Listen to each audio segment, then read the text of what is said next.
Hello everyone, I am Piyush Jindal. मैं पिछले 5 साल से इंग्लिश पढ़ा रहा हूँ कॉम्पिटिटिव एग्जामिनेशंस के लिए। और आज मैं आपके लिए एक बहुत ही इम्पॉर्टेंट और छोटा सा टॉपिक लेके आया हूँ जो ऑलमोस्ट हर एग्ज़ाम में आपको देखने को मिलेगा। बी इट बैंकिंग, चाहे वो कोई बैंकिंग एग्ज़ाम है, पीओ है, क्लर्क है, चाहे वो कोई इंश्योरेंस का एग्ज़ाम है, चाहे वो कोई एसएससी का एग्ज़ाम है जैसे सीजीएल हो गया, एमटीएस हो गया, सीपीओ हो गया, सीएचएसएल हो गया, चाहे वो कोई डिफेंस का एग्ज़ाम है जैसे सीडीएस हो गया, एफकेट हो गया, चाहे वो कोई सी स्टेट लेवल का एग्ज़ाम है, चाहे वो कोई भी स्टेट का है। ठीक है, जैसे मैं पटवारी की बात करूं, पंजाब पुलिस इंस्पेक्टर की बात करूं, जो कांस्टेबल्स होते हैं, सब इंस्पेक्टर होते हैं, या फिर किसी भी एग्ज़ाम की अब बात कर लो, उसमें हर एग्ज़ाम में आपको एक क्वेश्चन देखने को मिल जाता है। तो जो ये टॉपिक करने जा रहे हैं उस टॉपिक का नाम है जी क्वेश्चन टैग्स। क्वेश्चन टैग्स जो होता है काफ़ी इंटरेस्टिंग है, और ये होता क्या है इसको समझते हैं उससे पहले हम हेडिंग लिख लेते हैं। तो आज का जो हमारा टॉपिक रहेगा दैट इज क्वेश्चन टैग्स। अब सबसे पहले तो हमें ये समझना है कि जो क्वेश्चन टैग्स होते हैं वो क्या होते हैं। ठीक है, मैं आपको एक बात पहले सजेस्ट करना चाहूँगा कि जो बच्चे मतलब इस वीडियो को देखने वाले हैं या जो देख रहे हैं, तो आप प्लीज़ अपने साथ कॉपी पेन लेके चलिए, क्योंकि ये जो टॉपिक है हम डिटेल में पढ़ने वाले हैं। अगर आप कॉपी पेन में नोट नहीं करेंगे साथ साथ तो फिर सारी चीज़ें भूल जाएंगे और आपको दोबारा से ये वीडियो देखनी पड़ेगी, तो आपका डबल टाइम लगेगा। ठीक है, तो आई सजेस्ट यू कि आप जो है साथ में कॉपी पेन लेके चलिए और उस पर साथ साथ छोटी छोटी बातें जो मैं बताता जाऊँगा वो नोट करते जाइए। ठीक, और आपको हर बात नोट करनी है, क्योंकि कई बार क्या होता है कि कुछ बातें लिखी नहीं जाती। ठीक है, वो सिर्फ बोली जाती हैं। मतलब कुछ बातें ऐसी होती हैं कि मैं बोल तो रहा हूँ लेकिन वो लिखी नहीं है मैंने, तो आपको वो बातें भी नोट करनी है। ठीक है, और जो बच्चे इस चैनल को पहली बार देख रहे हैं, मुझे नहीं जानते, ठीक है, मैं कौन हूँ, तो आप बाकी सारा कंटेंट भी देख लेना, बाद में देख लेना, पहले इस वीडियो को कंप्लीट कर लो। और इस चैनल को आप सब्सक्राइब कर सकते हैं अगर आपको लगता है कि ये वीडियो वर्थ वॉचिंग है। ठीक है, चलिए वापस आते हैं हमारे टॉपिक पे। आज का जो हमारा टॉपिक है दैट इज क्वेश्चन टैग्स। देखो, सबसे पहले तो इससे आपको बेसिक्स थोड़ी बहुत आने चाहिए कि सेंटेंस के टाइप्स कितने होते हैं। ठीक है, टेंस क्या होता है, वो छोटी छोटी बातें आनी चाहिए। वो साथ साथ में मैं बताता भी चलूँगा, और मैं ये थोड़ा सा अगर कोई दिक्कत आएगी तो आप कमेंट भी कर सकते हैं, आपको मैं वहाँ पे भी क्लेरिफाई करके चलूँगा। तो सबसे पहले मैं बात कर लेता हूँ टाइप्स ऑफ सेंटेंसेस। वैसे टाइप्स ऑफ सेंटेंसेस जो होते हैं वो 5 तरीके के होते हैं। हमने एक वीडियो भी डाली हुई है इस चैनल पे, तो आप वहाँ पे देख सकते हैं। Types of sentences according to its structure, types of sentences according to its function. ये स्ट्रक्चर, फंक्शन वगैरह ये सारी बेसिक चीज़ें हमने पढ़ा रखी हैं, तो आप वहाँ से सीख सकते हैं। ठीक है, तो अब मैं बात करूँगा 5 तरीके के जो सेंटेंस होते हैं। अब अकॉर्डिंग टू इट्स जो फंक्शन होते हैं, सबसे पहले आपने पढ़ा होगा असर्टिव सेंटेंस। असर्टिव सेंटेंस, उसके बाद आपने पढ़ा होगा इंट्रोगेटिव सेंटेंस।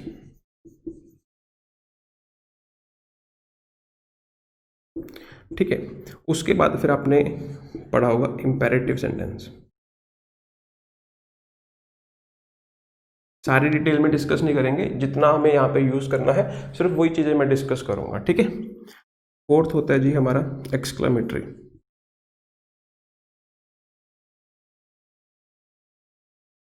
ठीक है, फिफ्थ होता है जी हमारा ऑप्टेटिव। ठीक है, इसकी जो प्रोनाउंसिएशन होती है ऑप्टेटिव होती है, आ से बोलते हैं ऑप्टेटिव। ठीक है, चलो, तो हमने यहाँ पे जो इस चैप्टर में हमने यूज़ करने, ये 5 तरीके के हो गए। हमने इस चैप्टर में जो यूज़ करने हैं वो ये 2 यूज़ करने हैं। ठीक है, बाकी सबको अब हम इरेज कर देंगे।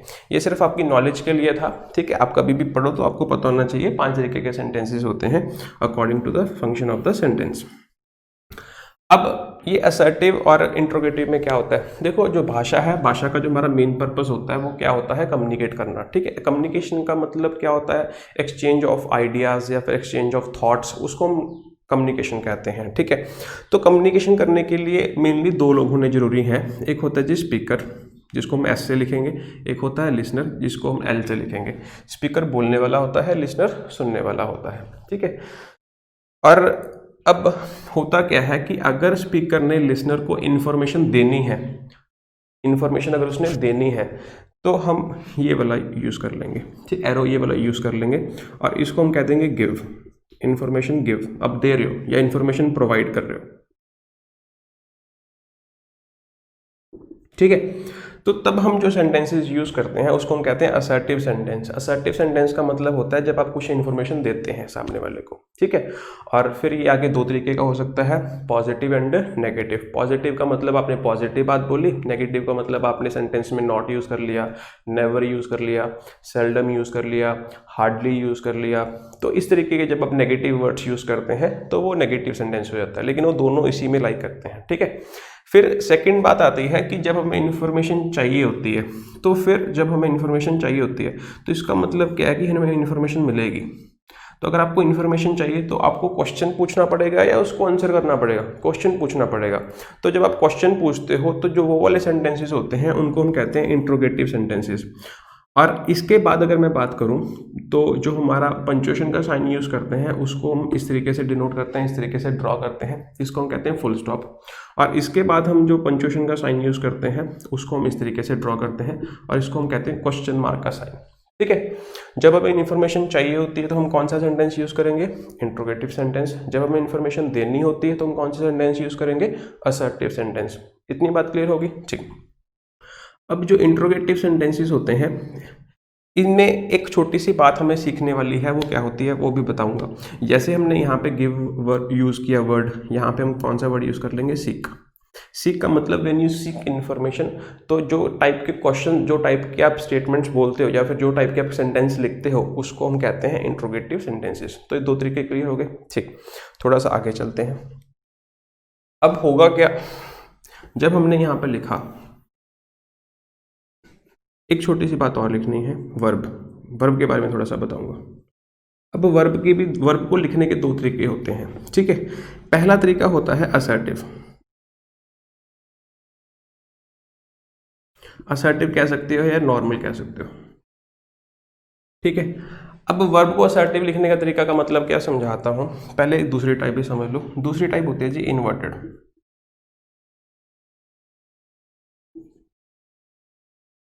दूसरी टाइप कौन सी होती है? इन्वर्टेड।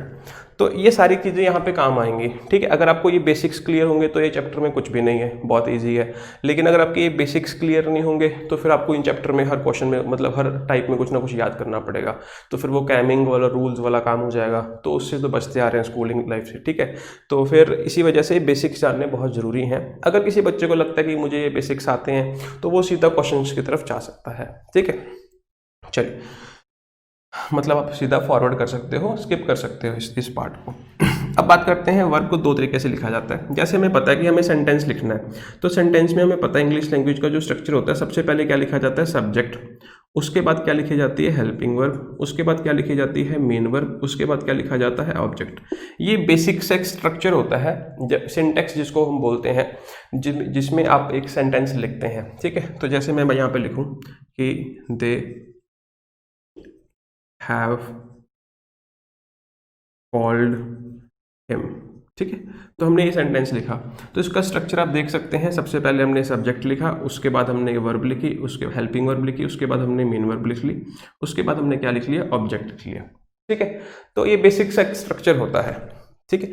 तो इस स्ट्रक्चर को हम कहते हैं नॉर्मल वर्ब कहते हैं। जो इसका जो वर्ब का पैटर्न यूज हुआ इसको हम असर्टिव कह सकते हैं, ठीक है। असर्टिव का मतलब जैसे हम लिखते हैं हमने वैसे ही लिख लिया, ठीक है। फिर एक दूसरा स्ट्रक्चर भी होता है, ये तो नॉर्मल वाला हो गया, हमने इसको लिख दिया नॉर्मल, ठीक है। प्लेन कह सकते हो, नॉर्मल कह सकते हो, रेगुलर कह सकते हो, तो ये कह सकते हो। लेकिन इन्वर्टेड का मतलब क्या होता है कि जब वर्ब को आप इन्वर्टेड फॉर्म में यूज करते हैं। इन्वर्टेड का मतलब क्या होता है? उल्टा। अब हमारा जो पैटर्न है वो चलता क्या है भाई? लैंग्वेज आप कैसे पढ़ते हो? लेफ्ट टू राइट पढ़ते हैं ना। जब भी आप सेंटेंस पढ़ना चालू करते हैं, आपने कहाँ से पढ़ना स्टार्ट किया? दे हैव कॉल्ड मी या हिम कॉल्ड हैव दे? हमें पता है हम लेफ्ट टू राइट पढ़ना स्टार्ट कर रहे हैं, तो ऐसे ही स्ट्रक्चर चलेगा। ये नॉर्मल फैशन है। अब इन्वर्टेड का मतलब क्या है? जब आप चीज़ों को उल्टा लेके चलेंगे, ठीक है। मैंने कह दिया इस पेन को इन्वर्ट कर दो, तो इसको उल्टा कर दो, मतलब अपसाइड डाउन जिसको हम बोलते हैं लैंग्वेज में। तो इन्वर्टेड का मतलब क्या है कि जो वर्ब है उसका इन्वर्जन कर देते हैं, ठीक है। वर्ब को हम इन्वर्टेड फॉर्म में यूज करते हैं। मतलब क्या है कि जो हेल्पिंग वर्ब है, जैसे हमने यहाँ पे सब्जेक्ट लिख लिया, ठीक है। अब हेल्पिंग वर्ब तो यहाँ पे लिखनी चाहिए थी, इस डायरेक्शन में लिखनी चाहिए थी, लेकिन हम करेंगे क्या? हेल्पिंग वर्ब को इस डायरेक्शन में लिखना स्टार्ट कर देंगे। तो हम करेंगे क्या कि हेल्पिंग वर्ब को हम सब्जेक्ट से पहले लिख देंगे, ठीक है। तो जब हम ऐसा स्ट्रक्चर लिखते हैं, बाकी सारा स्ट्रक्चर वैसे ही रह जाएगा, ये मेन वर्ब आ जाएगी और ये हमारा क्या आ जाएगा, ऑब्जेक्ट। तो जब हम ये वर्ब को, इसको कहते हैं inversion, inverted form of verb, inverted form of verb. तो जब हम ये वाला स्ट्रक्चर यूज करते हैं तो यहाँ पे हमें क्या लिखना पड़ता है, कौन सा साइन ड्रॉ करना पड़ेगा, क्वेश्चन मार्क का। और ये वाला जो स्ट्रक्चर होता है, इस स्ट्रक्चर को हम कहते हैं इंट्रोगेटिव स्ट्रक्चर। मतलब अगर कभी सेंटेंस जो है इस स्ट्रक्चर में लिखा जाएगा तो हम उसको इंट्रोगेटिव सेंटेंस कहते हैं। हमेशा ऐसा नहीं होता, कहने का मतलब जो इंट्रोगेटिव पार्ट होता है वो इन्वर्टेड फॉर्म यूज करता है। और भी बहुत सारी चीजें हैं जो इन्वर्टेड फॉर्म यूज करती हैं, फिलहाल हम इसमें डील कर रहे हैं तो मैं आपको इसमें समझा रहा हूँ। इतनी बात क्लियर होगी। तो मैं फिर से एक बार थोड़ा सा आइडिया देता हूँ। इसको हमने नॉर्मल स्ट्रक्चर कह दिया। नॉर्मल स्ट्रक्चर को हम जब लिखते हैं तो वो आंसर्स होते हैं और स्टेटमेंट्स होती हैं, इसी वजह से मैंने उसको असर्टिव कह दिया। ठीक है। लेकिन जब मैंने बोला कि इंट्रोगेटिव की बात आती है, तो जो इंट्रोगेटिव होता है वो वर्ब को इन्वर्टेड फॉर्म में यूज करता है। इन्वर्टेड फॉर्म में और भी बहुत सारी चीज़ों से यूज किया जाता है। आपने एडवर्ब में पढ़ा होगा इन्वर्जन वाला करके, hardly had he slept then he came in, ऐसे करके आपने पढ़ा होगा। ठीक है। तो और भी आपने बहुत सारी जगह पे पढ़ा होगा, जैसे आपने नरेशन में पढ़ा होगा। ठीक है। आपने प्रेजेंट इंडेफिनिट टेंस में पढ़ा होगा, here comes the Amitabh Bachchan. तो वो बोलते हैं ना, जो कम्स अमिताभ बच्चन से पहले आ जाता है तो वो भी इन्वर्जन होता है। आपने नरेशन में पढ़ा होगा, he went outside said Lija. ठीक है। तो उस तरीके के जो सेंटेंसेस होते हैं तो वो भी इन्वर्टेड फॉर्म में होते हैं। मतलब काफ़ी सारी एप्लीकेशंस होती हैं, हम ज़्यादा वास्ट दूर नहीं जाएंगे, आपको यहीं पे रहना है सिर्फ। तो एक एप्लीकेशन इन्वर्टेड वर्ब की क्या होती है कि वो इंट्रोगेटिव सेंटेंसेस बनाती है। तो समझ आ गई। तो जब हमें इंट्रोगेटिव सेंटेंसेस बनाने होंगे तो हम क्या करेंगे, सब्जेक्ट से पहले हेल्पिंग वर्ब लिखेंगे। इतनी बात क्लियर होगी। ठीक। जैसे फॉर एग्जांपल यहाँ पे आ जाओ। अब मैं क्या करता हूँ, इसमें इन्वर्टेड फॉर्म यूज करके देखता हूँ। मैं यहाँ पे क्या करता हूँ, हैव दे कॉल्ड हिम। अब मुझे एक बात बताओ, ये ऐसे हमने यहाँ पे फुल स्टॉप लगाया, ये तो एक स्टेटमेंट हो गई, ये तो एक आंसर हो गया। लेकिन यहाँ पे फुल स्टॉप लगाओगे या क्वेश्चन मार्क लगाओगे, क्वेश्चन मार्क लगाओगे। तो क्यों, क्योंकि आपने वर्ब की इन्वर्टेड फॉर्म को यूज कर लिया। इन्वर्टेड फॉर्म का मतलब क्या, हेल्पिंग वर्ब सब्जेक्ट से पहले लिखे जाने लगी। समझ आ गई बात। ठीक। तो आई होप आपको ये बात जो होगी वो समझ आ गई होगी। ठीक है। जैसे मैं बोलूं, ही इज गोइंग समवेयर। ठीक है। तो ये स्टेटमेंट है, ये हमारा सब्जेक्ट है, ये हमारी हेल्पिंग वर्ब है, ये हमारी मेन वर्ब है और ये हमारा एडवर्ब है। ठीक है। ये असर्टिव फॉर्म है, हमने इसी डायरेक्शन में लिखा हुआ है। लेकिन अगर मैं इसको उल्टा के लिख दूं, वही इन्वर्टेड फॉर्म यूज कर लूं, तो कैसे लिखेंगे, इज ही गोइंग समवेयर। तो यहां पे हमें क्या लिखना पड़ेगा, क्वेश्चन मार्क, और ये हमारा क्या बन जाएगा, क्वेश्चन। समझ आ गई जी, सिंपल सी बात। ठीक। तो अगर आपको ये बातें समझ आ गई तो अब इसमें कुछ खास बचता नहीं है। ठीक है। अब क्वेश्चन में और क्वेश्चन टैग में क्या डिफरेंस है समझना। जो ये इंट्रोगेटिव सेंटेंसेस होते हैं, ये हमारा जो इन्वर्टेड फॉर्म यूज होता है वर्ब का, ये पूरा का पूरा सेंटेंस ही इंट्रोगेटिव होता है। ठीक है। लेकिन क्वेश्चन टैग का मतलब क्या होता है कि पहले हम एक स्टेटमेंट लिखते हैं, पहले क्या हम लिखते हैं, एक स्टेटमेंट लिखते हैं। ठीक है। उसके बाद हम यहाँ पे कॉमा लगा के ना एक यहाँ पे टैग लगा देते हैं। तो जो ये टैग होता है ना, इस टैग में हम जो वर्ब का फॉर्म यूज करते हैं वो इन्वर्टेड फॉर्म यूज कर लेते हैं। मतलब क्या होता है कि हम किसी से कोई बात कह के उससे हमें छोटा सा कोई रिस्पॉन्स चाहिए होता है। हम वो बात एक्चुअल में बता तो रहे होते हैं, एक्चुअल में बता रहे होते हैं, लेकिन हमें रिस्पॉन्स भी चाहिए होता है।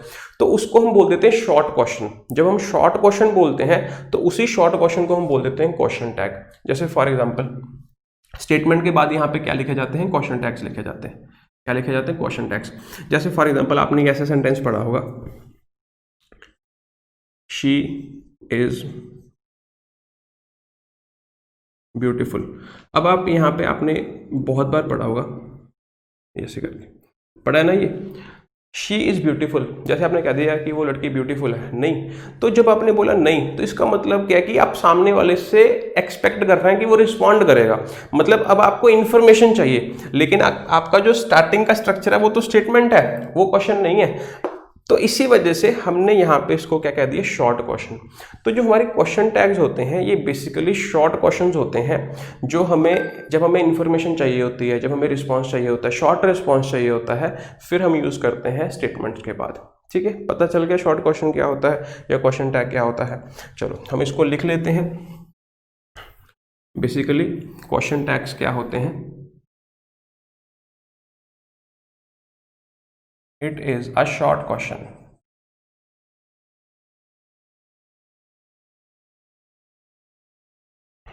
that follows statements। तो समझना इसमें हमने क्या लिखा हुआ है। बेसिकली ये एक शॉर्ट क्वेश्चन होता है जो किसको फॉलो करता है? स्टेटमेंट को फॉलो करता है। मतलब आप अगर सेंटेंस ही आप इन्वर्टेड फॉर्म से स्टार्ट कर देंगे फिर तो इंट्रोगेटिव बन जाएगा। तो हम इंट्रोगेटिव सेंटेंस की बात तो नहीं कर रहे, हम इसको इंट्रोगेटिव सेंटेंस भी नहीं कह सकते क्योंकि आगे दो स्टेटमेंट लिखी हुई है। तो इसी वजह से हम वहाँ पे कह देते हैं कि हमने इस स्टेटमेंट के साथ ना एक टैग लगा दिया और जो वो टैग है वो क्वेश्चन फॉर्म में है, इसी वजह से उस टैग को हमने क्वेश्चन टैग कह दिया। कोई डाउट है तो आप पूछ सकते हैं या फिर आप कमेंट कर सकते हैं, ठीक है। अदरवाइज मुझे लगता है कि अभी तक आपको जो है वो समझ आ गया होगा। क्लियर है? चलो बहुत अच्छी बात है, आगे चलते हैं।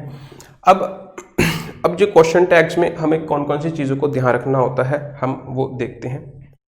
ध्यान से देखना, इसको हम इरेज कर देते हैं। देखो जैसे हमने यहाँ पे बोला था, हमने एक सेंटेंस लिखा था, वही सेंटेंस लिख लेते हैं। हमने लिखा लिजा has called us। ठीक है, अब देखो क्या है। सबसे पहले तो आपको जो समझना है वो क्या समझना है, जो दो तीन बातें समझनी है, ध्यान से समझना। सबसे पहली बात क्या है कि जो क्वेश्चन टैग है वो हमेशा फॉलो करता है। किसको फॉलो कर रहा है? किसके बाद में लिखा गया है? एक स्टेटमेंट के बाद। तो ये हमारी एक स्टेटमेंट है। स्टेटमेंट का मतलब ये असर्टिव स्टेटमेंट है। असर्टिव जो हमने लिखा था ना, असर्टिव सेंटेंसेस होते हैं उनको हम स्टेटमेंट्स भी कहते हैं, डिक्लेरेटिव सेंटेंसेस भी कहते हैं। तो हमने यहाँ पे इसको स्टेटमेंट कह दिया, ठीक है। और यहाँ पे हमने एक टैग लगा दिया। हमने ये बात तो बता रहे थे लेकिन इसमें हमें रिस्पॉन्स चाहिए। हमें क्या चाहिए? रिस्पॉन्स चाहिए। तो जब हमें रिस्पॉन्स चाहिए तो हमें यहाँ पे वर्ब की इन्वर्टेड फॉर्म यूज करनी पड़ेगी और हम यहाँ पे इसको क्या कह देंगे? Question tag. और क्वेश्चन टैग जो होगा स्टेटमेंट से जो सेपरेट किया जाएगा वो कॉमा से सेपरेट किया जाएगा। किससे सेपरेट किया जाएगा? कॉमा से। तो यूज कॉमा टू सेपरेट।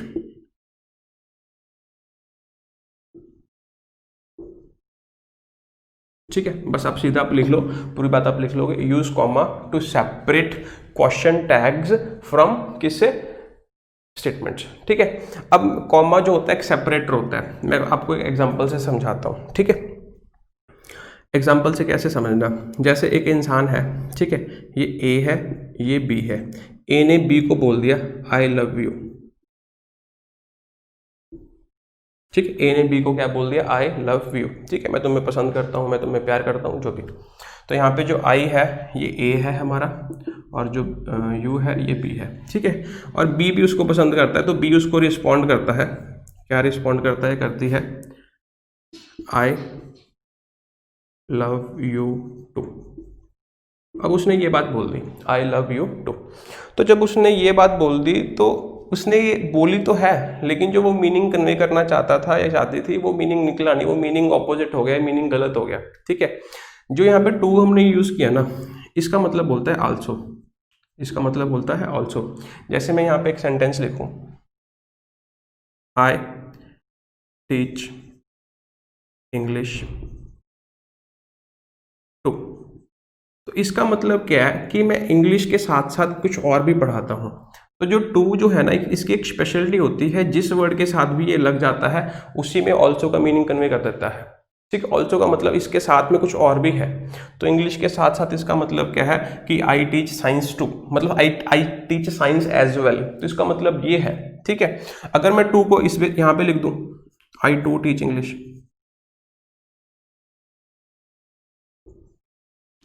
अगर मैं ये बात लिख दूं तो इसका मतलब क्या है कि इंग्लिश को मैं भी पढ़ाता हूं, मतलब मेरे अलावा और भी टीचर्स हैं जो इंग्लिश को पढ़ाते हैं। तो टू की स्पेशलिटी होती है, ठीक है। आई होप आपको ये बात समझ आ गई होगी।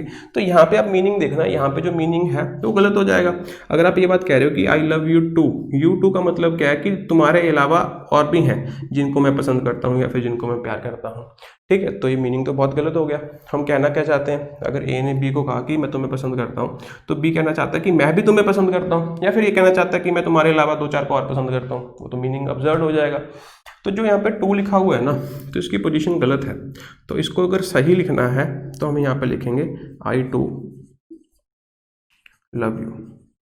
तो this is the correct sentence, ये करेक्ट सेंटेंस है अगर आप स्टैंडर्ड फॉर्मेट की बात करें। तो फिर कुछ बच्चे कहते हैं कि सर बहुत जगह हमने ये सेंटेंस पढ़ा लिखा, ठीक है, देखा, मतलब ये जो बी सेंटेंस हमने लिखा बहुत जगह पे देखा कि ऐसा लिखा होता है।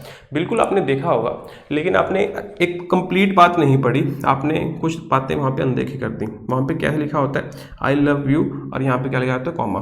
कॉमा लगाने का क्या मतलब है, कॉमा का मतलब मैंने अभी बताया सेपरेटर होता है, तो वो सेपरेट करता है चीज़ों को। अगर मैंने यहाँ पे कॉमा लगाया तो इसका मतलब ये हो गया कि टू को सेपरेट कर दिया, किसके साथ से, यू के साथ से। अगर मैंने इसको यहाँ से सेपरेट किया तो कहीं और यूज़ हो रहा होगा इसका, फिर वो अंडरस्टूड मीनिंग हो जाता है कि वहाँ पे किसके साथ लगा हुआ है, वो आई के साथ लगा हुआ है, फिर वो मीनिंग कन्वे हो जाएगा। तो कॉमा का रोल जो होता है वो काफ़ी इंपॉर्टेंट होता है। कॉमा के और भी बहुत सारे फंक्शंस होते हैं, तो ये हम किसी पंक्चुएशन की क्लास में डिस्कस कर लेंगे। फिलहाल मैंने आपको ये समझाना था कि कॉमा एक सेपरेटर होता है जो चीज़ों को सेपरेट करता है। समझ आ गई बात, ठीक। तो सेम वे यहाँ पे है कि यहाँ पे आप देखोगे कि अगर आप कॉमा नहीं लगाओगे तो आप देखोगे यहाँ पे तो आपने स्टेटमेंट दे दी, यहाँ पे तो आपने गिव वाला काम कर दिया, और यहाँ पे आप सीक वाला काम कर रहे हो, तो फिर तो ये मीनिंग गलत हो जाएगा, क्योंकि दोनों एक ही बात लिख दी आपने, ठीक है। कॉमा नहीं लगाओगे, सपोज करो आपने सीधा ऐसे लिख दिया, तो आप इस वाले पैटर्न के साथ क्वेश्चन मार्क कैसे लगा सकते हो, तो गलत हो जाएगा। तो जो क्वेश्चन मार्क यूज हो रहा है वो सिर्फ इसी पैटर्न के लिए यूज हो रहा है, वो इसके साथ नहीं यूज हो रहा। वो कौन डिसाइड करेगा यहाँ पे, कॉमा। इतनी बात समझ आ गई, ठीक। तो हमें इतनी बातें, छोटी छोटी बातें जो है वो क्लियर हो गई। थोड़ी सी और आगे चलते हैं।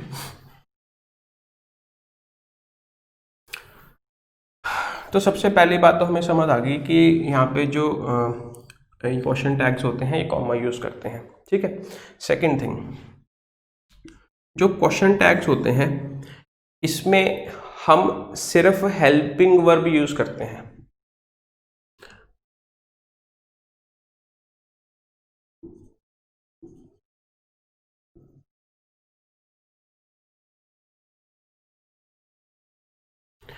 ठीक है, मतलब क्या है कि अगर वो क्वेश्चन टैग बनेगा वो हेल्पिंग वर्ब के साथ बनेगा, मेन वर्ब के साथ नहीं बनेगा, ठीक है। ये बात हमें ध्यान रखनी है। अभी हम एग्जांपल से सब कुछ करवाऊंगा, पहले हम पॉइंट्स लिख लेते हैं, तो 5-6 पॉइंट्स हमें इंपॉर्टेंट लिखने हैं। उसके बाद इसमें सिर्फ प्रोनाउन यूज होंगे,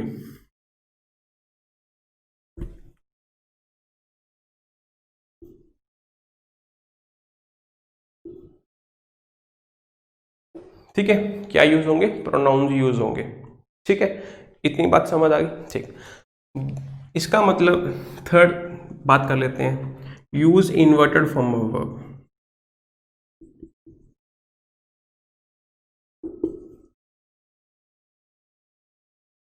अगर आपको, मैंने अभी बताया, अगर आपको क्वेश्चन बनाना है तो आपको क्या यूज़ करना पड़ेगा, वर्ब की इन्वर्टेड फॉर्म यूज़ करनी पड़ेगी, और मैंने आपको वो सिखा दिया इन्वर्टेड फॉर्म क्या होता है, ठीक है।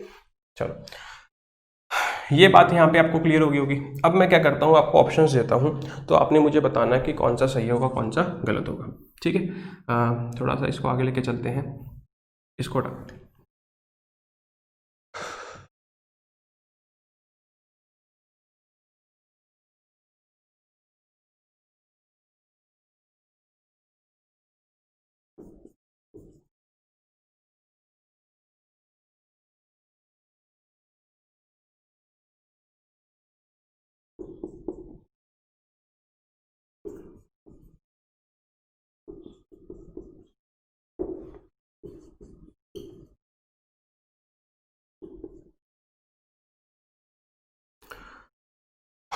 चलो,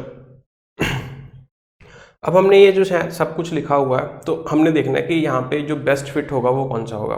तो पहले समझ लेते हैं, ऑल्दो शायद आपको आंसर पता चल गया होगा, ठीक है, आपको मतलब रीडिंग कॉम्प्रिहेंशन से हमें ग्रामर हम क्रैक कर लेते हैं, लेकिन कुछ क्वेश्चन फिर आगे जाके फंस जाते हैं, ठीक है। मैं आपको करवाऊंगा, आप देखोगे कि इतना सिंपल क्वेश्चन था फिर भी गलत कर दिया। बहुत सारे बच्चे गलत करते हैं, मैं लिखूंगा, आप भी देखना पहली बार गलत करोगे, ठीक है। अगर ये चीज़ अच्छे से समझी होंगी तो फिर हम सही कर लेंगे। हम इसके अलावा एक छोटी सी बात और समझना चाहते हैं, ये ए पॉइंट है, ये बी पॉइंट है, ये सी पॉइंट है, एक डी पॉइंट है कि वर्ब की इन्वर्टेड फॉर्म यूज होगी और वर्ब की कंट्रैक्टेड फॉर्म यूज होगी।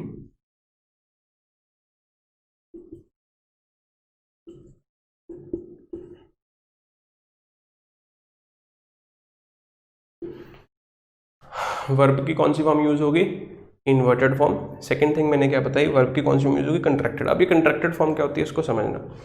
जैसे हमारी मसल्स कंट्रैक्ट होते हैं वैसे ही वर्ब की फॉर्म भी कंट्रैक्ट हो जाती हैं, ठीक है। फॉर एग्जांपल जैसे हमने यहाँ पे लिखा विल नॉट, ठीक है, हमने क्या लिखा, विल नॉट। अब जब हमने यहाँ पे विल नॉट लिख लिया, ठीक है, तो विल नॉट जो है ये दो वर्ड्स हैं। आपने देखा होगा कभी कभी ये भी लिखा होता है वांट, पढ़ा होगा कभी ना कभी तो पढ़ा होगा। तो जो वांट है ना, इन दोनों को कंट्रैक्ट कर दिया, कंट्रैक्ट करके हमने एक फॉर्म बना ली, तो इस फॉर्म को हम कहते हैं कंट्रैक्टेड फॉर्म। बात समझ आ गई? आई होप आपको ये बात जो होगी वो क्लियर होगी, ठीक है। मैंने यहाँ पे लिखा हैज नॉट, तो इसको हम क्या लिखेंगे, क्या लिखेंगे, हैजंट। मैंने यहाँ पे लिखा कैन नॉट, तो इसको हम क्या लिखेंगे, कांट। इतनी बात समझ आ गई। मैंने यहाँ पे लिखा आई एम, इसको हम क्या लिखेंगे, आई एम। इतनी बात समझ आ गई। तो आई होप आपको ये बात जो है समझ आ गई होगी, ठीक है। लेकिन आपको ध्यान रखना है कि अब यहाँ पे जो यूज़ करेंगे, यहाँ पे जो हम यूज़ करेंगे क्वेश्चन टैग में, वो सिर्फ कंट्रैक्टेड फॉर्म ही यूज़ होगी, वो कभी भी ये वाली फॉर्म यूज़ नहीं करेंगे। बात क्लियर होगी? तो पहली बात क्या समझी हमने, इन्वर्टेड फॉर्म यूज़ करेंगे। दूसरी बात हमने क्या समझी, कंट्रैक्टेड फॉर्म यूज़ करेंगे। और हमने जो ऊपर बेसिक बातें समझी कि इसमें सिर्फ हेल्पिंग वर्ब भी यूज़ करेंगे, मेन वर्ब भी यूज़ नहीं करेंगे। और हमने क्या समझा कि इसमें प्रोनाउन यूज़ करेंगे। प्रोनाउन कौन सा यूज़ करेंगे, जो यहाँ पे सब्जेक्ट होगा। अगर सब्जेक्ट यहाँ पे लिजा है तो उसकी जगह पे मैं यहाँ पे क्या यूज़ कर लूँगा, शी। अगर सब्जेक्ट यहाँ पे कोई मोहन वगैरह होता, मोहन होता या सोहन होता, ठीक है, या पुनीत होता, कुछ होता, तो उसकी जगह पे मैं क्या यूज़ कर लेता, ही। अगर यहाँ पे मोहन एंड सोहन होता तो मैं उसकी जगह पे क्या यूज़ कर लेता, दे, ठीक है।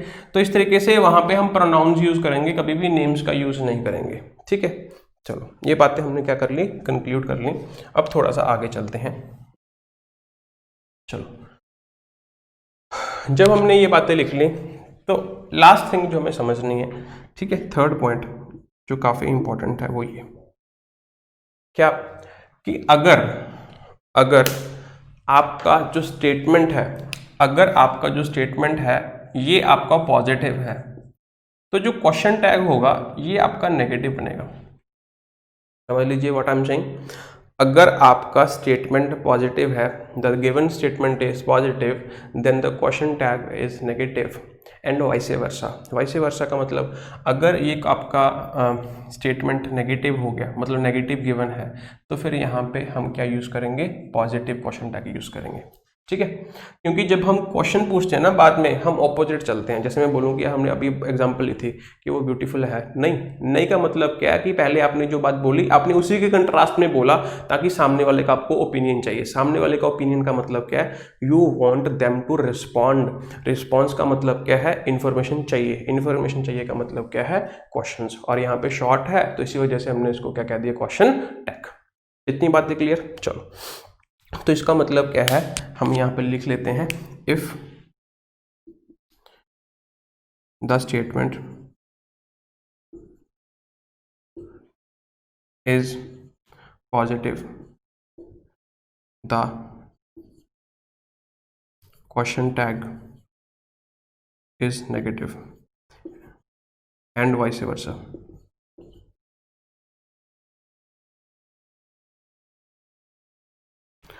ठीक है, तो हमें ये समझना था। इतनी बातें तो समझ आ गई सबको। तो बहुत आपको लग रहा होगा कि यार इतने सारे पॉइंट्स करवा दिए, स्टार्टिंग में तो कह रहे थे इजी है। बहुत इजी है, कुछ भी नहीं है, कुछ भी नहीं है। हम एक एग्जांपल अभी करेंगे, यहाँ से आपको सब समझ आ जाएगा, ठीक है। तो देखो कॉमा यूज करना है, वो तो बेसिक चीज है, वो तो बहुत इजी चीज है, ठीक है। उसके बाद हमने देखा कि हम सिर्फ हेल्पिंग वर्ब एंड प्रोनाउन का यूज करेंगे। किसका यूज करेंगे, हेल्पिंग वर्ब एंड प्रोनाउन का यूज करेंगे। तो इसमें से हेल्पिंग वर्ब देखो कौन सी है, कौन सी, हैज। तो इसका मतलब क्या है, यहाँ पे हम हेल्पिंग वर्ब का यूज करेंगे, हैज। सेकंड थिंग हमने क्या पढ़ा, प्रोनाउन। तो यहाँ पे लीजा है, तो लीजा के लिए मैंने यहाँ पे क्या लिख दिया, शी। लीजा के लिए मैंने यहाँ पे क्या लिख दिया, शी। इतनी बात समझ आ गई, ठीक। चलो इसका मतलब हम यहाँ पे ऑप्शंस की बात करें तो सबसे पहले ऑप्शंस में आप देखोगे, यहाँ पे ऑप्शन में तो लीजा लिखा हुआ है, यहाँ पे भी लीजा लिखा हुआ है। तो इसका मतलब ये वाले जो ऑप्शंस हैं सी एंड डी, ये तो गलत हो गए हमारे। ये ऑप्शंस जो हैं ये हमारे क्या हो गए, गलत हो गए। इतनी बात क्लियर हो गई, ठीक। अब उसके बाद फिर हमने देखा कि यहाँ पे जो हेल्पिंग वर्ब है तो चेंज होगी, क्योंकि यहाँ पे तो हेल्पिंग वर्ब हैज़ लिखा हुआ था, ये तो परफेक्ट टेंस है, ये तो मॉडल्स हमने यूज़ कर लिया, ये भी गलत हो गया। अब यहाँ पे हेल्पिंग वर्ब यहाँ पे देखो बी है और कौन सा है ऑप्शन ई। अब जो बी ऑप्शन है इसमें भी हेल्पिंग वर्ब डिफरेंट है, तो ये ऑप्शन भी हमारा गलत हो गया। तो कौन सा ऑप्शन बचता है हमारे पास, ई। तो हम यहाँ पे क्या लिखेंगे, हैजंट शी। ठीक है, तो आई होप आपको ये बात जो है वो क्लियर होगी। अब मैं आपको थोड़ा सा और इसको एक्सप्लेन करता हूँ, इसको हम एरियाज कर देते हैं।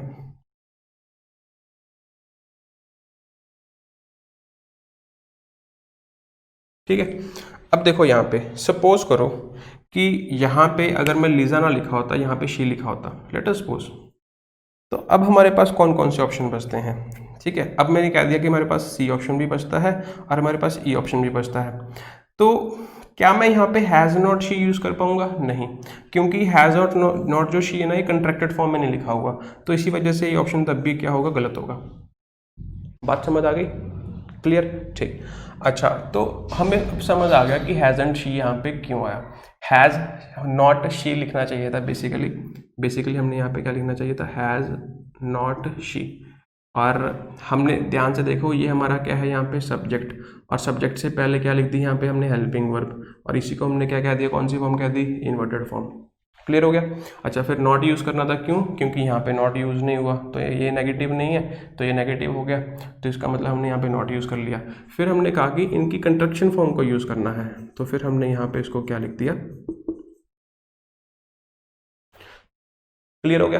तो आई होप आपको एक पर्सपेक्टिव मिला होगा कि क्वेश्चन टैग होता क्या है और उसको बनाते कैसे हैं। ठीक है, जनरली किसी भी स्टेटमेंट का जो क्वेश्चन टैग होता है वो एक ही होता है। जनरली मैं बात कर रहा हूँ, जनरली का मतलब क्या है, ज्यादातर ऐसे ही होता है। कुछ सेंटेंसेस में ज्यादा हो सकते हैं, वो इंपेरेटिव सेंटेंसेस होते हैं। आप लिखना चाहें तो ये बात लिख सकते हैं, क्योंकि वो आगे जाके अभी डील करेंगे, उससे पहले इसकी टाइप्स खत्म करेंगे। जो इंपेरेटिव सेंटेंसेस होते हैं उसमें जो क्वेश्चन टैग्स होते हैं वो एक से ज़्यादा हो सकते हैं। अदरवाइज जो भी ये असर्टिव सेंटेंसेस होते हैं सारे, इसमें जो क्वेश्चन टैग्स होते हैं इसमें एक तरह का क्वेश्चन टैग, मतलब एक ही क्वेश्चन टैग यूज हो सकता है, इसके अलावा और कोई भी क्वेश्चन टैग नहीं आ सकता किसी भी तरीके से, सिर्फ इंपेरेटिव सेंटेंस में आ सकता है। इंपेरेटिव सेंटेंस क्या होते हैं पहले उसके लिए वो जानना चाहिए, वो अभी बताऊंगा थोड़ी देर बाद, पहले इसको कंटिन्यू करते हैं।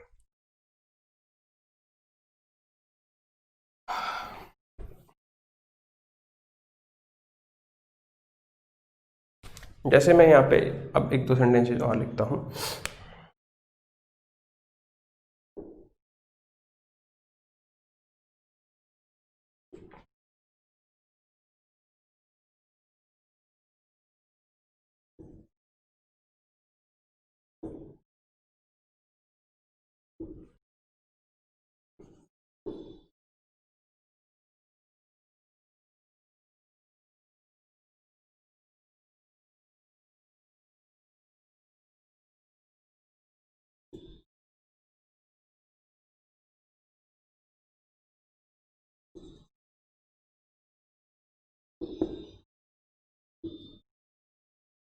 हमने दो सेंटेंसेस लिखे, ठीक है, तो अब आपने देखना है कि कौन सा सही है, मतलब इसमें क्या आएगा। Take 10 seconds.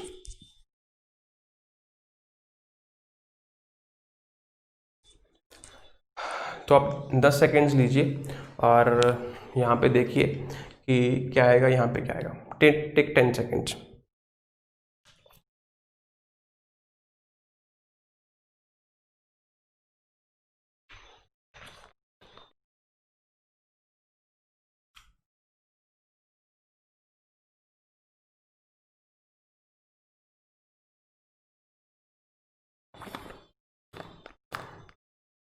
चलिए, आई होप आपने ट्राई किया होगा। अब मैं आपको आंसर समझाने की कोशिश करता हूँ। तो हर एक बात इंपॉर्टेंट है, ध्यान रखना, ठीक है। कॉमा से सेपरेट कर दिया। हेल्पिंग वर्ब यूज़ करनी है, प्रोनाउन यूज़ करने हैं, इन्वर्टेड फॉर्म यूज़ करनी है, कंट्रैक्टेड फॉर्म यूज़ करनी है, और ये वाइस वर्सा होना चाहिए। सबसे पहले तो ये देख लो कि ये स्टेटमेंट पॉजिटिव है नेगेटिव है। इस स्टेटमेंट पे हमने कोई नॉट या फिर नेवर कोई नेगेटिव वर्ड यूज़ नहीं किया, तो ये स्टेटमेंट पॉजिटिव है, ठीक है। तो यहाँ पे जो क्वेश्चन टैग यूज़ करेंगे वो नेगेटिव यूज़ करेंगे, मतलब इसमें नेगेटिव वर्ड यूज़ होगा, नॉट यूज़ होगा, ठीक है। अच्छा, यहाँ पे ये स्टेटमेंट पॉजिटिव है नेगेटिव है, ये स्टेटमेंट यहाँ पे पॉजिटिव है, सॉरी नेगेटिव है, तो इसी वजह से आपका जो क्वेश्चन टैग रहेगा ये हमारा पॉजिटिव रहेगा, ठीक है, ये बात जो थी हमें समझनी थी। अब हम बात करते हैं यहाँ पे, सबसे पहले हम यहाँ देखो यहाँ पे शी लिखा हुआ है, तो इसका मतलब हम यहाँ पे क्या लिख देंगे, शी लिख देंगे। और हम देखेंगे कि हेल्पिंग वर्ब इससे पहले लिखी जाए बाद में ना लिखी जाए, ठीक है। अच्छा, अब हमने यहाँ पे क्या लिखा हुआ है, यहाँ पे हर्ट लिखा हुआ है। क्या लिखा हुआ है, हर्ट। अब हमें सबसे पहले इसमें, अब देखोगे इसमें तो हेल्पिंग वर्ब कोई लिखी नहीं हुई, जैसे ऊपर वाले में तो हैज हेल्पिंग वर्ब लिखी हुई थी, इसमें भी हेल्पिंग वर्ब लिखी हुई है। इसके लिए छोटा सा टेंस आपको आना चाहिए, थोड़ा थोड़ा, ठीक है। सबसे पहले इसका टेंस देखो कौन सा है। अब देखो इसकी वर्ब की फॉर्म कौन सी है, ये भी नहीं पता चल पा रहा। चलो मैं आपको समझाने की कोशिश करता हूँ। जैसे मैंने यहाँ पे लिखा प्ले, सेकेंड फॉर्म क्या बन जाएंगी, प्लेड। थर्ड फॉर्म भी क्या बन जाएगी, प्लेड बन जाएगी। क्लियर है। मैंने बोला ईट, मैंने बोला एट, मैंने बोला ईटन, ठीक है। तो ये फॉर्म्स होती हैं, मतलब क्या होता है, फर्स्ट सेकंड फॉर्म जो होती है या जो थर्ड फॉर्म होती है उनमें डिफरेंस होता है, उनके स्ट्रक्चर में डिफरेंस होता है। तो हम पहचान लेते हैं देख के कि कैसे वो सेकंड है या थर्ड है या फर्स्ट है या सेकंड है, जो भी। लेकिन कुछ वर्ब्स ऐसी होती हैं, आपने जरूर पढ़ा होगा कि उनका तीनों का स्ट्रक्चर ही सेम रहता है। जैसे हमने यहाँ पे लिखा पुट, सेकंड भी क्या होती है पुट, थर्ड भी क्या होती है पुट। कभी आपने देखा कि पुटेड वगैरह लिखा हो कहीं पे, नहीं, वो गलत हो जाएगा, ठीक है। फिर मैंने यहाँ पे लिखा, मैंने यहाँ पे क्या लिखा, हर्ट। तो जो हर्ट होता है ना, वो भी इसी फैमिली को बिलोंग करता है। जो हर्ट वर्ड है वो भी इसी वर्ड को बिलोंग करता है। अगर यहाँ पे आपने कहीं पे भी हर्टेड पढ़ा होगा तो वो गलत हो जाएगा, ठीक है। तो यहाँ पे हर्ट हर्ट हर्ट, हर्टेड हो बहुत रेयरेस्ट केस में आपने देखा होगा, ठीक है। जो हर्टेड है वो एक्चुअल में एक स्लैंग है। जो हर्टेड है ना, ये एक्चुअल में क्या है कि स्लैंग है। स्लैंग का मतलब गाली नहीं होता, स्लैंग का मतलब हमें लगता है कि गाली होता है, ऐसा नहीं होता। स्लैंग का मतलब यहाँ पे क्या है कि स्टैंडर्ड यूज नहीं है, ठीक है। इंग्लिश लैंग्वेज के फॉर्मेट की अगर बात करूँ, स्टैंडर्ड लैंग्वेज की मैं बात, स्टैंडर्ड फॉर्मेट की अगर मैं बात करूँ तो स्टैंडर्ड फॉर्मेट नहीं है, ठीक है। ये एक ऐसा है, ये इनफॉर्मल लैंग्वेज कह सकते हैं। इनफॉर्मल का मतलब क्या है कि आप ये कह सकते हैं कि ये स्पोकन में चल जाता है, कहने सुनने में चल जाता है। लेकिन जब आप लिखने की बात करते हैं, फॉर्मल लेटर अगर आप अभी लिख रहे हैं, चाहे वो किसी भी एग्जाम के लिए, अगर उसमें आपने ये स्लैंग्स वर्ड यूज कर लिया तो आपके नंबर कटेंगे। अगर एग्जामिनर बहुत अच्छा है, ऑब्वियसली एग्जामिनर अच्छा होगा, ठीक है, जो आपके पेपर्स वगैरह चेक करेगा। तो अब एग्जाम्पल से समझाता हूँ। आपने एक वर्ड सुना होगा, चीटर, सुने? चीटर हम बहुत कहते हैं, बहुत ज्यादा कहते हैं, वो बोलने चालने में ही चलता है, लेकिन कभी आपने लिखा देखा है चीटर कहीं पे? नहीं, क्योंकि ये स्लैंग है। एक्चुअल में जो वर्ड होता है वो होता है चीटर। जब आप बोलोगे ना कि मोहन इज अ चीटर, गलत हो जाएगा। क्या बोलना पड़ेगा? मोहन इज अ चीट, ठीक है। तो चीट जो वर्ड है ये हमारा स्टैंडर्ड फॉर्मेट के अकॉर्डिंग करेक्ट है। आपने वर्ड सुना होगा, मैंने बोला आंटी जी, आपके घर में हमारी बॉल चली गई। तो जो आंटी जी वर्ड आपने यूज़ करनी है, आंटी वर्ड आपने यूज़ कर लिया तो वो गलत है, वो स्लैंग है। एक्चुअल में जो वर्ड है वो क्या है? आंट। बात समझ आ गई? आपने एक वर्ड सुना होगा बाउंडेशन। तो जो बाउंडेशन वर्ड है ये भी स्लैंग है। आपने कभी बोला तो हमने हजारों बार है, लेकिन कभी लिखा हुआ नहीं देखा होगा आपने। एक और वर्ड में बता, आप कभी लिखते हैं ना आई वॉन्ना गो देयर, ठीक है, वाना, गोटा, आचा वगैरह वगैरह, ठीक है। तो ये सारे जो वर्ड्स बोलते हैं हमने, एक एंट वर्ड यूज करते हैं, ठीक है। ये सारी स्लैंग्स हैं, मूवीज में, नॉवेल्स में, वो सब जगह चल जाएगा। लेकिन स्टैंडर्ड फॉर्मेट की अगर बात करोगे अकॉर्डिंग टू मॉडर्न ग्रामर, तो सारे वर्ड्स जो हैं ये इनकरेक्ट है, ठीक है। इनकरेक्ट नहीं बोल सकते कि स्लैंग्स बोल सकते हैं, जो करेक्ट वर्ड है, ठीक है। इसके लिए स्लैंग्स वर्ड बोलेंगे। तो आई वाना का मतलब क्या होता है? I want to. तो वांट टू लिखो ना आप, अगर आप लिखना चाहते हो। वांट लिखोगे तो पेपर में गलत हो जाएगा, ठीक है। तो ध्यान रखना डिस्क्रिप्टिव में, जो बच्चे यूपीएससी वगैरह की तैयारी करते हैं या फिर जो बच्चे सीजीएल में मेंस लिखते हैं या पीओ में मेंस लिखते हैं, ठीक है, डिस्क्रिप्टिव लिखते हैं मेंस के बाद, तो उसमें आप ये वर्ड्स मत यूज करना, उसको अवॉइड करना। सिमिलरली हर्टेड वर्ड भी मैंने बताया, कई बार तो जो वर्ड्स होते हैं वो अब्सोल्यूट हो जाते हैं, मतलब खत्म हो जाते हैं, एक्सटेंट हो जाते हैं, ठीक है। लेकिन कई बार जो होता है कि वो वर्ड स्लैंग्स होती हैं। तो हर्टेड जो तीनों फॉर्म्स होती हैं करेक्ट, वो क्या होती है? हर्ट होती है। तो अब अपने देखना है कि यहाँ पे कौन सी फॉर्म है, फर्स्ट फॉर्म है, सेकंड फॉर्म है, थर्ड फॉर्म है। अच्छा, थर्ड फॉर्म तो ये हो नहीं सकती, क्योंकि थर्ड फॉर्म किसके बिना नहीं लिखी जा सकती? हैज, हैव या फिर हैड, इनके पहले कुछ ना कुछ तो लिखना पड़ेगा, क्योंकि परफेक्ट टेंस बनाती है ना ये। परफेक्ट टेंस की हेल्पिंग वर्ब कौन कौन सी होती है? Has, have, had. Has, have, had लिखा हुआ है? नहीं, तो इसका मतलब थर्ड फॉर्म नहीं है। अब या तो ये फर्स्ट होगी या कौन सी होगी? सेकंड होगी। अच्छा, फर्स्ट भी नहीं हो सकती, क्यों? अगर शी लिखा होता है यहाँ पे इसके साथ क्या लिखा होना चाहिए था, हर्ट्स, तो इसका मतलब ये फर्स्ट फॉर्म भी नहीं है, तो एक ही फॉर्म बचती है, कौन सी, सेकंड फॉर्म। तो सबसे पहले तो आपको इसकी फॉर्म पता होनी चाहिए कि फॉर्म कौन सी है। ठीक है, हमें पता चल गया कौन सी फॉर्म है, सेकंड फॉर्म है। तो जब भी हम सेकंड फॉर्म का यूज़ करते हैं, जब भी कभी भी हम सेकंड फॉर्म का यूज़ करते हैं, तो हमें पता है ये बात कि वो टेंस कौन सा होता है, पास्ट इंडेफिनिट। कौन सा टेंस होता है, पास्ट इंडेफिनिट। अब पास्ट इंडेफिनिट में स्ट्रक्चर जो होता है, या तो हम V2 का यूज़ कर लेते हैं, या फिर हम किसका यूज़ करते हैं, डिड प्लस V1 का। तो दोनों का मीनिंग सेम होता है। इसका मतलब जो इसकी हेल्पिंग वर्ब है वो कौन सी है, डिड। अब या तो मैं यहाँ पे क्या लिख लूँ, प्लेड लिख लूँ, या फिर मैं यहाँ पे इसको क्या लिख लूँ, डिड प्ले लिख लूँ। दोनों का मतलब क्या है, सेम है। क्लियर हो गई बात, ठीक। तो इसका मतलब ये हुआ कि यहाँ पे इसकी जो हेल्पिंग वर्ब निकल के आएगी वो कौन सी आएगी, डिड। ठीक है। अच्छा, ये पॉजिटिव स्टेटमेंट थी तो हमने यहाँ पे क्या लिखना पड़ेगा, नॉट। लेकिन हमें पता है कि हमने ये वाली चीज़ भी कर दी, ये वाली भी कर दी, और हमने इन्वर्टेड फॉर्म भी कर दिया, ठीक, और हमने वाइस वर्सा भी कर दिया, कॉमा भी लगा हुआ, सब कुछ कर लिया। लेकिन क्या रह गया अभी, कंट्रैक्टेड फॉर्म। तो हम यहाँ पे डिड और नॉट का यूज़ नहीं करेंगे, कंट्रैक्टेड फॉर्म लिखेंगे। कंट्रैक्टेड फॉर्म कैसे बनेगी, डिड एंड शी। ठीक है। तो देखो, कभी भी आप कोई भी चीज़ पहली बार करते हैं तो उसमें थोड़ी सी दिक्कत आती है। हो सकता है कि आपको दो तीन चीज़ें ना भी समझ आई हो, क्योंकि ऐसा भी नहीं है कि मैं भगवान हूँ, मैंने आपको सब कुछ पहली बार में समझा दिया और आपको समझ आ गया। ठीक है, लेकिन ये इतना हार्ड भी नहीं है जितना हार्ड हम सोचते आए हैं कि इंग्लिश बहुत हार्ड है या इंग्लिश में बहुत डिफिकल्ट रूल्स हैं। तो आप देखोगे हम जो है सिस्टमेटिकली चल रहे हैं। ठीक है, अगर आप सिस्टमेटिकली चलोगे, चीज़ों को सीखोगे, आपके बेसिक स्ट्रांग होंगे, तो आप ऑब्वियसली कर लोगे। मैथ्स में आप डीआई कैसे कर पाते हो, अगर आपका टाइम एंड वर्क आता है, आपको रेशो आता है, आपको परसेंटेज आता है, तो जिस बच्चे को रेशो परसेंटेज ही नहीं आता वो सीधा डीआई कैसे कर लेगा। अब जिस बच्चे को यही नहीं पता कि इन्वर्टेड फॉर्म क्या होती है, पहले तो उसको ये सिखाना चाहिए ना, उसको ये नरिश करना चाहिए कि भाई वर्ब के स्ट्रक्चर जैसे ऐसे होते हैं, उसके बाद वर्ब की फॉर्म जैसे ऐसे होती हैं, तो ये चीज़ें वो अपने आप ही कर लेगा। ठीक है, तो हमें पहले बेसिक्स पे जो है वो काम करना चाहिए। इसी वजह से मैंने आपको बेसिक्स पे थोड़ा बहुत बताया कि ऐसे ऐसे करके होता है। चलो, ये बात समझ आ गई। थोड़ा सा आगे चलते हैं। जैसे हमने यहाँ पे लिखा हुआ है she hurt her best friends, तो जो हमें पता चल गया कि इसका जो क्वेश्चन टैग होगा वो इस तरीके से जो है वो बन जाएगा। क्लियर। अब यहाँ पे देखते हैं, ये नेगेटिव है तो हमें यहाँ पे पॉजिटिव लिखना पड़ेगा। अच्छा, दे लिखा हुआ तो दे को ऐसे ही लिख लेते हैं।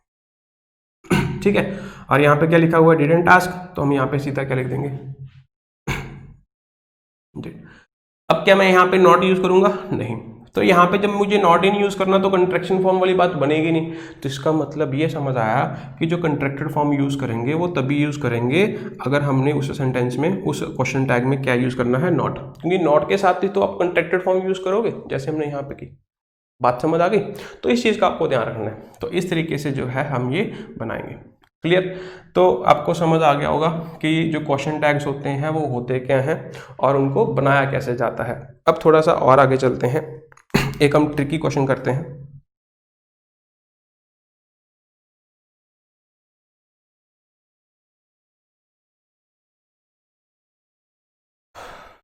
इसको अभी लिखे रहने देते हैं, ठीक है, बाद में इरेज करेंगे।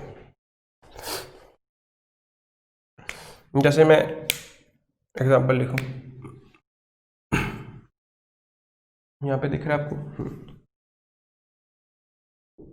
ठीक है।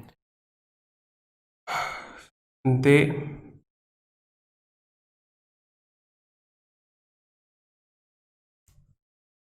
कास्ट द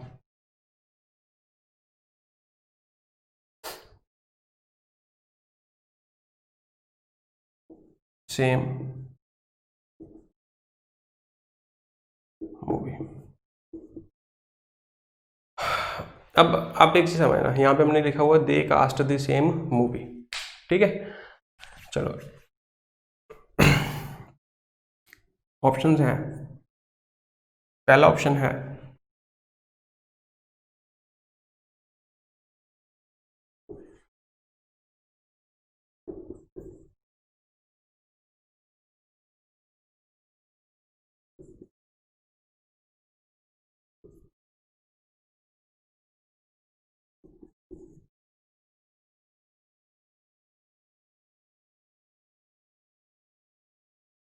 चलो, ये ऑप्शन दिए आपको दिए हैं, ठीक है।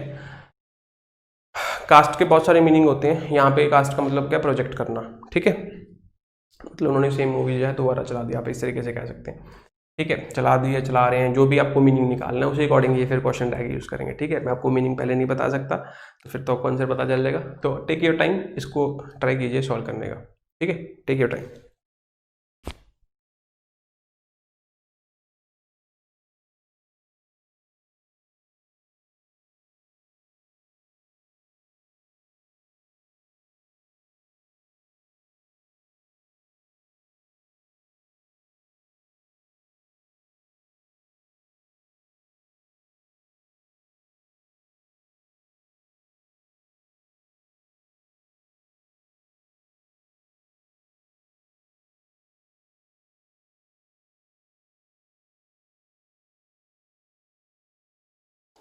चलिए टाइम्स अप।